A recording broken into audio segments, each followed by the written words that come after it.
ঢাকা বিমানবন্দরে ঘুষের টাকা সহ আটক হলেন কাস্টম অফিসার।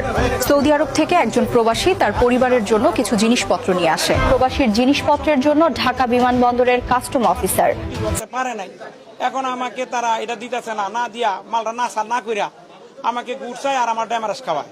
তো এটা তো আমি ড্যামারাস মানতে তো রাজি না, হয়তো ঘুষ দিতে না ড্যামারাস খাইতে আপনি কোনটা নিবেন? কানে কানে কইতাছে যে এটা তো জানেন এর বিক্রয় পর থেকে এটা দিয়ে দিতে হয়, আর এটা তো আমরা একাও খাবো না যে আপনি 2-1000 টাকা দিয়ে চলে যাবে, এটা তো টপ লেভেল পর্যন্ত এটা ভাগাভাগি হয়, বুঝলেন? তো এটা নিয়ে আমি কইতে আমার এলসি তো শুরু দেখে তো শুরু এটা 50,000 টাকা নিচে মিনিমাম এটা হবে না, কিন্তু আপনার শুরু দেখে আমরা 30,000 টাকা একটা সেটেল করে দিছি। এটা আপনার ডকুমেন্ট ত্রুটির জন্য না, এটা সিস্টেম এটা দিতে হয়।